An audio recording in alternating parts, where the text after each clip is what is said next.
বাড়িতে এসেছি আর দেখো অতিথি আপ্যায়ন করছে আমাদেরকে। প্রথম দিন তো তাই, পরের দিন আর কিছু দেবো না। ও ভাই রে ভাই, কত রকমের ফ্রুটস এনে কেটে দিয়েছে আমাদেরকে, আম, আনারস, আপেল, আর হচ্ছে আমার জন্য এটা স্পেশালি এনেছে বেদানা, কারণ আমার হচ্ছে শরীর প্রচুর খারাপ, প্রেশার লো, যার আমি বলিনি ভিডিওতে, আমার প্রচুর শরীর খারাপ ছিল, আমি মানে একদম কেলাই গেছিলাম।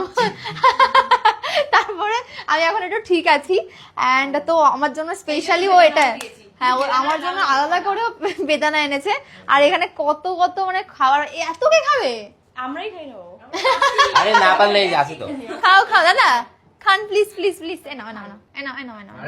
সবাই মিলে এখন খাওয়া দাওয়া করবো, তারপরে প্ল্যান কি আমাদের? আবার পুলে যাবো। আদেও কি হবে পুলে যাওয়া? হ্যাঁ, হবে। কারণ টাইম ছিল 1:30টার সময়। লেট করে চাইলেই ভালো হবে, বৃষ্টি বারে তোমার হচ্ছে আমিও রোদ চাই থাকবে যে না। একটু লেট, কারণ ওই বাড়ি থেকে এখানে প্রায় 16 কিলোমিটার এসছি তো হৃদয়, 16 কিলোমিটার আসতে গিয়ে আমার 23 কিলোমিটার, ভাবো 23 কিলোমিটার ড্রাইভ করে এসছি শিল্পীদের বাড়ি থেকে রিঙ্কির বাড়ি, আর প্রচুর মানে এত মাথা যন্ত্রণা শুরু হয়ে গেছে, প্রচুর রোদ বাইরে।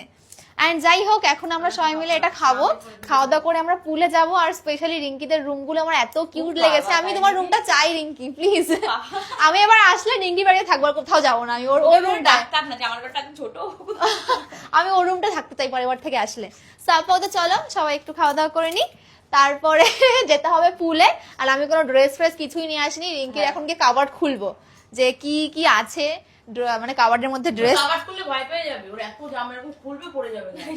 আমি তাই চাই, ঠিক আছে তাহলে ক্যামেরাটা অন করে কাবারটা খুলতে হবে, যে রিঙ্কির ভাইরাল ক্রিয়েটার রিঙ্কি তার ঘরের রুমের কি অবস্থা। এরকম চলে আসবে। হ্যাঁ নাও খাও রিঙ্কি, এটা তুমি খাওছো না, অনেক কষ্ট করেছো আমি আসার পর পর তখন থেকে। এই আমরা মিষ্টি। আমরা